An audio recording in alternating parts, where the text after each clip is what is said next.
Art journaling, like, am I gonna be able to make it through this? Right? Just sitting in there. And I remember even telling my mother-in-law when we would meet, because we would occasionally chat or get coffee and stuff like that. And I would tell her, she's like, how you doing? And I'm like, hanging on, man, hanging in. Right. And I would say, I'm like, every day, it's just like, you can do it, Jill. Like, just get through it. Just make it through this day. Right. Right? Just do I it. And mean, then tomorrow is one other day. as corny as it sounds, it really is one day at a time, Yeah. right? So, a lot of times when we're talking about relapse prevention, right, I treat a lot of clients. I've been sober for 11 years.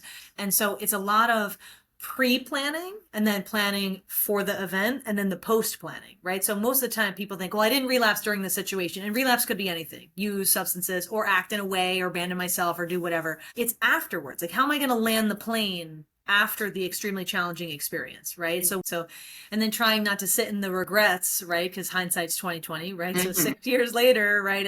6 years in terms of the relationship, looking back, like, man, what a waste of 6 years, right? And trying not to view it that way, because it certainly wasn't a waste of 6 years. There were lots of nice times and moments and memories and things that I don't regret. Like I shared with you, my mom being able to be there for the wedding, and she has since passed away, right? So not regretting it just for that reason alone, just because she got to be Sure. there. Right. For the first couple years afterwards, I would take October 21st off from work. I was like, I'm just not going to work that day. I'm going to do self-care. I'm going to go get my Mhm. nails done. I'm going to go to hot yoga, get a massage, do something, and just do self-care that day, because it just felt like such a heavy day, just so weighted, just so much. And even like I'll see on Facebook memories, which I swear is like connected to news tying apps. I saw a post that said something like, in a relationship, you better watch your behavior, because if you don't behave well, she's going to become a motivational speaker after you guys break up. My gosh, that is so funny. It's true. I mean, most people speak about what they know, right? And again, I mean, I got divorced in front of clients. They saw the ring on and, oh, you got engaged. That's so exciting. And then the ring's off. And what do? What am I supposed to do? They know, they see it.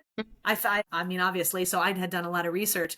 So I joked when I was in there, my inner kids had a field day with this. I was like, yeah, there's actually a jury that comes in and they listen to us and then they decide whether or not we're going to get divorced. And he was like, really? And I was like, Oh my God.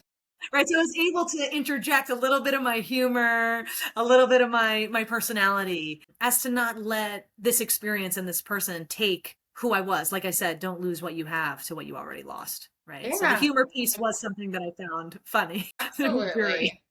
Yeah, I wish I could be more like you. I'm like, don't talk to me, don't look at me. I find myself telling women, especially all the time, it's like, nobody is coming to save you. The court isn't coming to save Yes. you. Your Yeah. ex-husband's not going to save you. Your kids sure as hell shouldn't be saving you. There is nobody coming. Like, you are it. You Yeah. know, at the end of the day, we are all we have. So you better take care of yourself and start relying on yourself, because that's what you have. Right. So especially if you have anxious attachments, right? Part of the trauma and ACA growing up in either addiction or mental health, right? Is it repeating the cycle and finding people who are going to help us heal, right? I always say, like, yay, healing opportunity, great, right? Another person who's going to help me heal these wounds, right? And repeating the same cycles of somebody who's emotionally unavailable, checks out during a conversation, drinks too much, gaslights you, talks too much, or doesn't talk enough. They're not interested in the things that you're saying. A lot of times you get the bleeding deacons that roll up on you and they're like, how are you?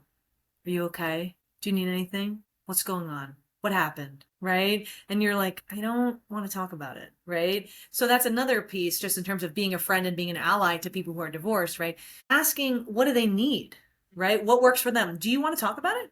Or do you not want to talk about it? I'm happy to listen to the same details 50 times. I lived in a house by myself at that point, and I had to sell it and I had to get rid of it and I had to move somewhere. Who's going to pay my mortgage? Who's going to pay my mortgage? Who's going to pay my bills? Who's going to take care of, I knew I was going to get another dog at that point. I was like, there wasn't any other option. And he was like, no, there was another option. The option was just to like lay in bed and disintegrate and die. And I guess I was just so lucky that I didn't even think that that was an option. I was like, that's absolutely not an option. And just knowing that even though it is an option, that that's not the option that I'm going to choose. And just saying, like, come on, get up one day at a time. Let's go. Right. Even when you don't want to. I knew right after that divorce counseling session, I came home and I took that ring off. He saw me cry during the session and he never saw me cry after that, ever.